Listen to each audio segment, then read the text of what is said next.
Magandang hapon mga ka-happy hour. Narito ang mga balita para sa MBC TV Network News Update 5 PM edition. 2 araw na pagbisita ni Korean President Yoon Suk Yeol sa Pilipinas kasado sa Linggo.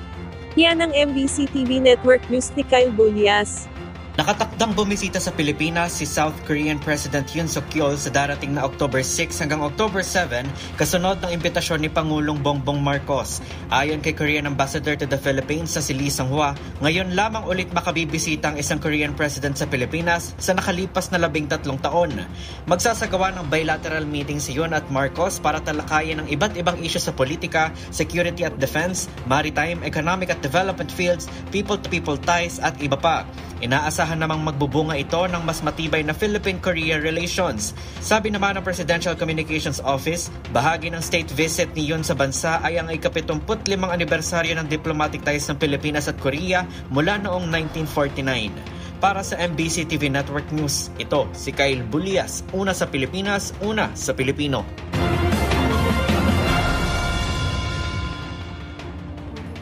Samantala, sa Metro Manila ngayon, simula ngayong weekend, magkakaroon ng road reblocking and repairs ng DPWH sa 10 kalye sa Caloocan at Quezon City.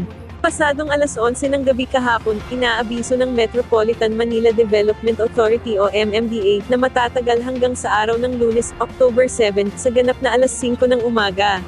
Kabilang ang EDSA southbound, EDSA northbound sa Quezon City, Cloverleaf, Commonwealth Avenue southbound at northbound, at General San Miguel eastbound.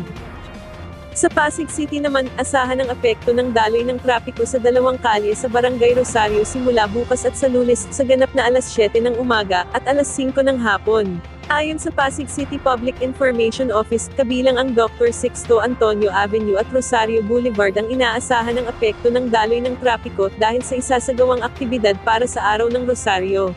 Pinapayuhan ng mga motorista sa mga alternatibong ruta sa bahagi ng C. Raimundo Avenue at Ortigas Avenue Extension.